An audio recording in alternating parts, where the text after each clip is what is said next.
Analizamos las posibilidades de la economía española, hablamos también de cuáles son las previsiones después del varapalo que nos daba ayer el Instituto Nacional de Estadística a los datos del segundo trimestre del año, cuáles son las necesidades de cara a los presupuestos generales del Estado, las reformas que estamos pendientes y hoy, invitado de lujo aquí en el plató, me acompaña Raimon Torres, director de Coyuntura de Funcas. Raimon, ¿qué tal?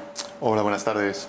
Bueno, Raimon, primera pregunta obligada, después del varapalo que nos daba ayer el INE, nos estamos preguntando si va a haber o no revisión de las previsiones. Ha dicho Calviño que de momento no, que el cuadro macro se queda tal y como estaba según el Consejo de Ministros del pasado martes. ¿Funcas está revisando esas previsiones? Yo creo que esta corrección del INE, que por otra parte es inexplicada, es decir, que realmente no hay una explicación muy clara, pero bueno, esto es un dato y esta es una autoridad estadística, hay que respetarlo, ¿no? Entonces, esto obliga a una revisión, porque realmente es difícil pensar que la economía crezca lo suficiente durante la segunda parte del año para recuperar, digamos, lo que no se creció en la primera parte del año. Para que la economía crezca en el conjunto de 2021 un 6,5%, que es la previsión oficial, haría falta que durante el segundo semestre se expandiera casi el 9%, 9 puntos porcentuales, cuando sabemos que en el primer semestre ha crecido apenas un punto aproximadamente o menos.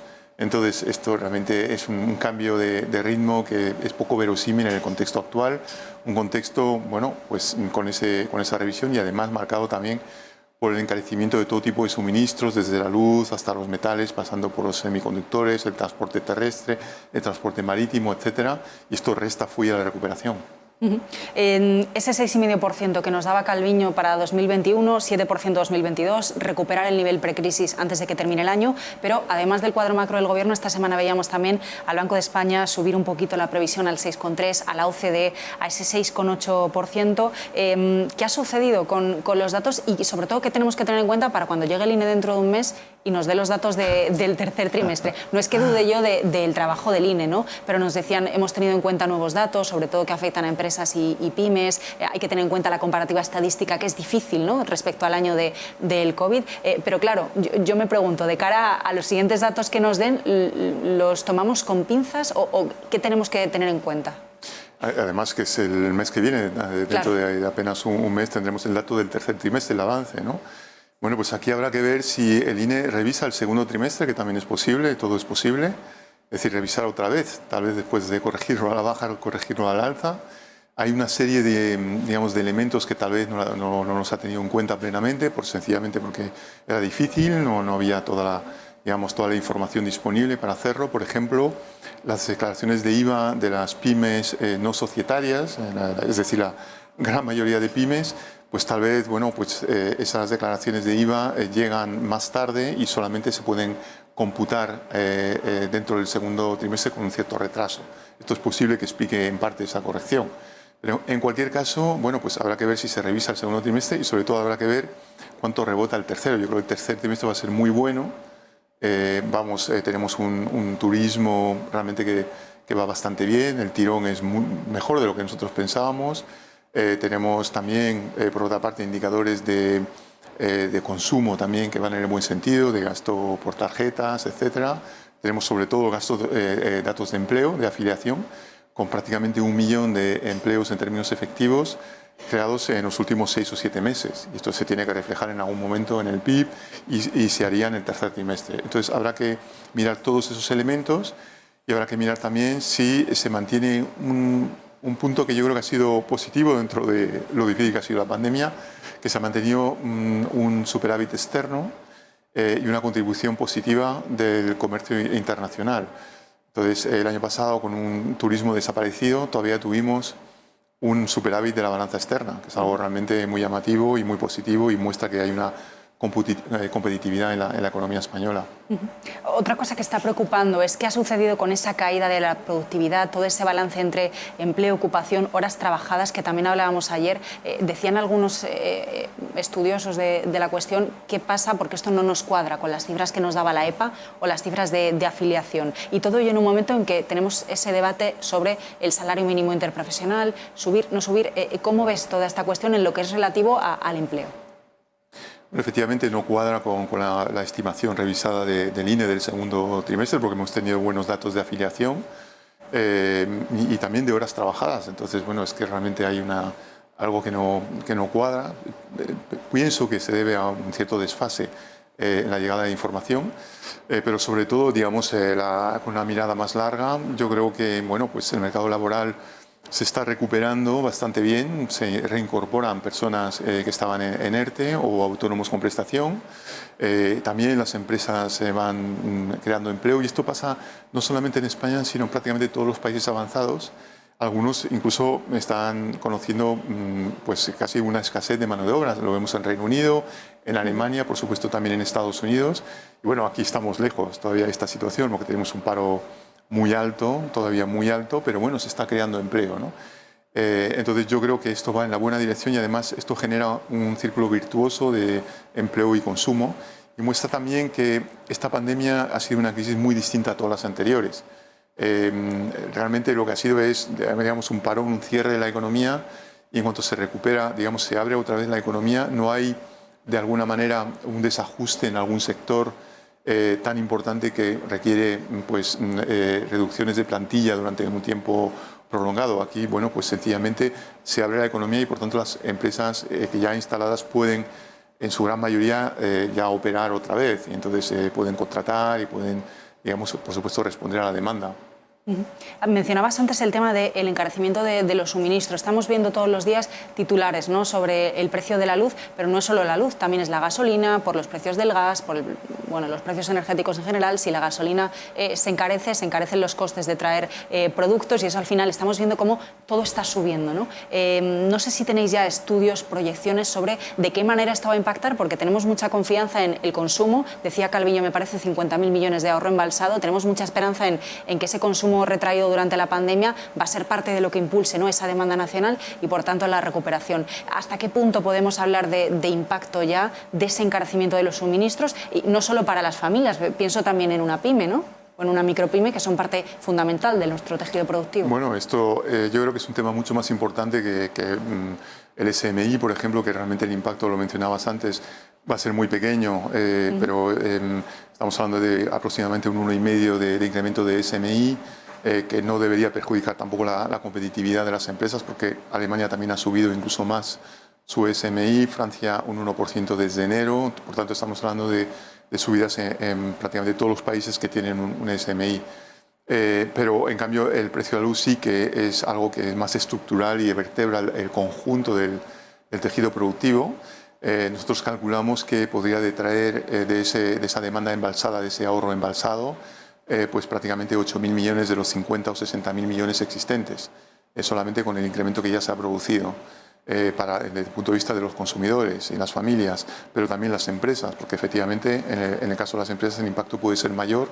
Es verdad que el impacto será más escalonado, porque las empresas suelen tener contratos más estables con las comercializadoras, pero bueno, en algún momento se traducirá en un incremento de sus costes de producción, que nosotros estimamos en torno a 12.000 millones de euros. Es decir, estamos hablando de una mordida muy importante en sus excedentes empresariales, y por tanto, bueno, pues algo también que juega desfavorablemente con respecto a la recuperación económica, y por supuesto también un impacto sobre la inflación. Todo esto al final redunda en el IPC, que nosotros estimamos en torno al 4% o incluso por encima del 4% durante los próximos 2 o 3 meses. 4% durante los próximos meses, me llama la atención el dato. ¿Cómo estás viendo el debate actual en torno a la transitoriedad o no en el alza de los precios? Hemos tenido una semana muy intensa en términos de bancos centrales, de política monetaria, la FED, Banco de Inglaterra, Banco de Noruega, hace poco el Banco Central Europeo. Mucha política monetaria, mucho debate sobre los tipos de interés, y se hace mucho esa diferenciación de, bueno, en Europa, España, no tenemos la situación que hay en Estados Unidos, ¿no? ¿Cómo estás viendo tú todo este debate sobre los precios, y hasta qué punto crees que a partir de qué nivel y de qué permanencia en el tiempo empezamos a preocuparnos o no? Sí, bueno, yo creo que esta es la gran cuestión de política económica, es decir, de alguna manera la política económica tiene que hacer frente a dos desafíos, a un dilema, digamos, en dos partes, ¿no? Por una parte, tiene que anticipar eventuales, digamos, efectos de segunda ronda de la inflación, de ese encarecimiento de costes que en este momento se queda ahí, ¿no?, en precios eléctricos, metales, etcétera. Entonces tiene que anticiparlo para no desanclar las expectativas, y para eso tiene que mostrarse bueno, con mucha vigilancia con respecto a las tensiones que se están manifestando, incluso manteniéndose en esa alerta para reducir el volumen de compra de deuda pública y de alguna manera crear un margen de maniobra por si efectivamente se empezaran a desanclar las expectativas. Es algo que realmente refuerza la credibilidad del Banco Central y lo vemos en Estados Unidos, donde la Reserva Federal está anunciando algo así. Es un movimiento todavía muy lento, muy gradual, pero bueno, lo está haciendo. Pero por otra parte, claro, si actúa con demasiada contundencia y, por ejemplo, subiera los tipos de interés, esto sería un error porque de alguna manera esto provoca que se descarrile la recuperación económica. Y entonces, bueno, pues ahí hay que encontrar un equilibrio entre, por una parte, una actitud demasiado dura, que bueno, ya lo vimos en la crisis financiera, cuando se aumentaron los tipos de interés en torno a 2011. Esto es algo que al final desencadenó la crisis financiera que nos afectó. Pero por otra parte, si se muestra, digamos, demasiado tranquilizador, sedante, y que por otra parte la inflación sigue creciendo y lo que es transitorio a lo mejor no lo es tanto, pues entonces tendría un problema de credibilidad y por tanto ahí las expectativas de los mercados podrían cambiar radicalmente y obligaría a una reacción mucho más virulenta posteriormente del Banco Central. Ahí estamos, en ese dilema. Presupuestos generales del Estado. La semana que viene parece que podríamos ya conocer un poquito más al respecto. Esta semana ha empezado la toma de contactos de presidencia de Félix Bolaños con los partidos. ¿Cómo crees tú que deberían diseñarse estos presupuestos? Vamos a cansarnos de oír los presupuestos de la recuperación, los presupuestos más sociales. Hay varios debates, por ejemplo, si se incluyen o no relacionados con la ley de vivienda, como pide el socio de Coalición Unidas Podemos, si incluyen o no subidas de impuestos. No hay debates dentro del propio gobierno, pero de cara al contexto del que estamos hablando, a esa recuperación, ¿cuáles son a tu juicio los puntos clave que deberían llevar las siguientes cuentas públicas? El primero de todos es inversión. Yo creo que necesitamos un presupuesto expansivo del lado de la inversión, porque, bueno, mucho más yo diría casi que del lado monetario, es decir, que la política monetaria va a tender a empezar a reducir las compras netas de deuda pública, etcétera. Tenemos que prepararnos a eso. En cambio, del lado de la política fiscal, pues necesitamos todavía un apoyo de la política fiscal. Estamos viendo que la recuperación, bueno, pues tiene fragilidades y por tanto todavía es necesario ese soporte fiscal y yo creo que tiene que venir del lado de la inversión. De hecho, es lo que prevé el plan de recuperación. Entonces, bueno, hay una serie de fondos de transferencias europeas, pero también tenemos que poner de nuestra parte también recursos, ¿no? Entonces, esos presupuestos tienen que incluir esta parte de inversión, pero también los presupuestos generales del Estado tienen que contemplar o de alguna manera incorporar las reformas previstas. Entonces, no olvidemos el calendario. Tenemos para este tramo de ayudas europeas, tenemos 29 reformas pendientes que en principio habría que hacer en los próximos meses. Y para el próximo año serían más de 50 reformas que tendríamos que acometer el año que viene para conseguir, en el siguiente tramo son creo que aproximadamente 12.000 millones y el siguiente prácticamente 18.000 millones de euros. Entonces esto me parece esencial porque si no conseguimos esos fondos, porque no hacemos las reformas, entonces será muy difícil precisamente mantener esa onda expansiva de la inversión pública, que yo creo que es muy importante para la transición energética, para la transición digital y también para mantener precisamente la recuperación con un impulso, pero un impulso muy calibrado y muy centrado en eso mismo, en esa inversión. ¿Cómo de factibles ves conseguir hacer esas reformas? Ya sé que esta es la pregunta del millón, ¿no? Pero España tiene muchos deberes estructurales pendientes, ¿no? No sé si lo ves muy viable o si tienes cierto escepticismo. Es verdad, la observación del pasado nos llevaría a un cierto escepticismo, ¿no? Entonces, nos han conseguido esas reformas en el pasado, entonces, ¿cómo es posible que en muy pocos meses hagamos todos los deberes que no hemos hecho durante años, ¿no? Entonces, pero hay dos cosas, yo creo que son nuevas, dos elementos nuevos. El primero es que por primera vez podemos hacer reformas con recursos, con una financiación que viene de los fondos europeos. Esto es algo que es totalmente nuevo en nuestra historia económica, por lo menos reciente, de los últimos 40 años, totalmente nuevo, y crea un contexto muy distinto y nos da la oportunidad, junto con el apoyo de la política monetaria europea, del BCE, que todavía seguirá siendo expansiva, un poco menos, pero todavía con tipos de interés muy bajos, tenemos una ventana de oportunidad que no podemos desaprovechar. Eso es lo primero. Y lo segundo es que yo percibo por lo menos en el diagnóstico, un diagnóstico compartido. Es decir, a lo mejor las soluciones no son fáciles y por otra parte hay temas políticos, por supuesto, como pasa en todos los países, yo diría, ¿no? Yo he trabajado, como sabes, mucho en organismos internacionales y no conozco ninguno donde esto sea fácil, ¿no? El consenso. Pero yo creo que hay una toma de conciencia acerca del diagnóstico, de dónde están los verdaderos problemas, y también yo creo una toma de conciencia de que si no lo conseguimos de aquí a finales del año que viene, yo creo que no dispondremos de la misma oportunidad en muchísimos años. Esto es algo que realmente se presenta una vez y después nadie sabe cuándo se presentará de nuevo, ¿no? Entonces no podemos defraudar a la sociedad, a los jóvenes, a los socios europeos y a nuestro propio futuro. Mencionabas lo importante de que esas inversiones se canalicen, ¿no? Últimamente, bueno, pues por diferentes debates, algunos relacionados con los temas que ya hemos hablado, se habla de cierto nivel de inseguridad jurídica en España respecto a las inversiones o de cierta inversión retraída dentro del propio tejido empresarial ante determinados movimientos. ¿Cómo ves este tema? Bueno, yo desde el punto de vista puramente macroeconómico no he notado, no lo he percibido, no veo, por ejemplo, tensiones en la prima de riesgo de deuda pública, no veo tampoco una desaceleración de la inversión internacional, ni directa ni financiera, sino al contrario, ha entrado también en 2020, es algo también muy llamativo, muchísimo capital, ¿no? en el país y hay mucha inversión empresarial de extranjeros. Entonces, yo creo que de momento, bueno, pues yo creo que son llamadas de atención que hay que escuchar, porque de hecho esto también es un activo que tenemos para el proceso de reforma, que es que los actores sociales han encontrado más acuerdos que los actores políticos. En 2020 se produjeron nada menos que 9 acuerdos sociales entre los interlocutores sociales en temas tan importantes como los ERTE o ayudas a empresas, etcétera. Y bueno, pues yo creo que es un activo que hay que conservar. Entonces, si las empresas dicen que hay que escucharlo, ¿no? Entonces, pero de momento yo no noto, digamos, una preocupación especial. Tampoco veo en el rating nada que no, pues peor el rating. Pero claro, esto depende de dos elementos. Uno, que sigamos con tasas de crecimiento económico positivas, porque yo creo que si bajáramos mucho en la tasa de crecimiento, yo creo que ahí empeoraría las expectativas, la confianza en la economía española. Y dos, que el proceso de reforma avance. Esto es algo también muy importante. Una última cuestión. Hemos hablado de los fondos europeos, de lo importante, ¿no? de esas inversiones y de la posibilidad de que, bueno, es verdad que el crecimiento está muy condicionado al impulso de todas esas partidas.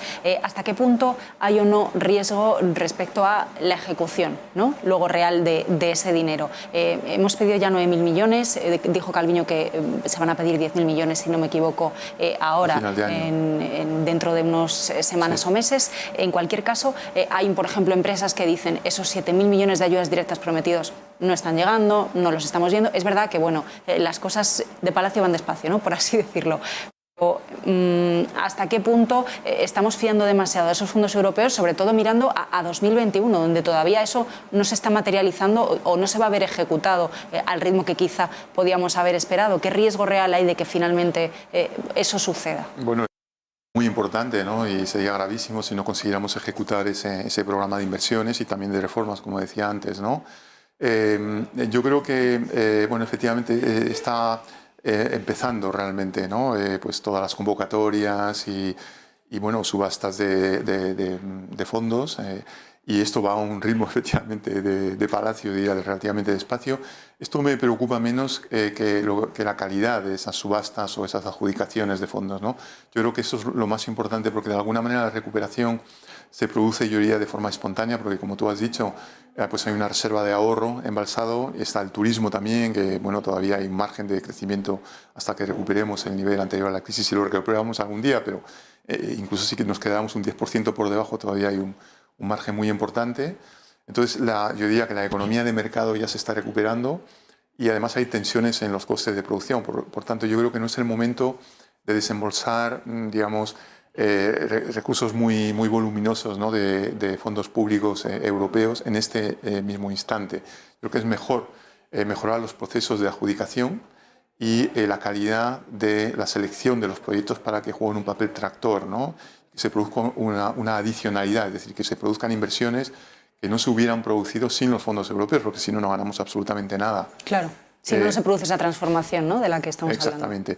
Entonces yo creo que, de hecho, si uno observa el plan italiano de recuperación, lo que ha hecho Italia es, básicamente Draghi, es empezar por las reformas, y básicamente este año y el que viene son reformas las más estructurales, es decir, en el caso de Italia, de la judicatura, de los procesos administrativos que funcionan mal en Italia, infraestructuras, y después, solamente después, empezar con los fondos europeos, ¿no? Entonces tiene un calendario muy distinto al nuestro, y a lo mejor nosotros vamos a estar en eso, que de alguna manera, digamos, el ritmo de ejecución va a ir de menos a más, y tal vez sea mejor si en ese menos a más lo que ganamos es calidad, es capacidad de ejecución, selección de buenos proyectos, subastas en algunos casos, los PERTE tenemos que ver, algunos son muy importantes, por ejemplo el caso del coche eléctrico, pueden vertebrar un nuevo sector, ¿no?, un impulso adicional a un sector tan importante como el automóvil, ¿no? Entonces, bueno, pues yo creo que hay que cuidar, yo diría, sobre todo en este momento, la calidad de la selección de los proyectos de inversión, mucho más que acelerar el ritmo de ese desembolso. Pues Raimon Torres, muchísimas gracias por acompañarnos hoy, además en nuestros estudios. Veremos, ¿no?, todos estos temas los iremos comentando también con tu ayuda y con tu análisis. Claro que sí.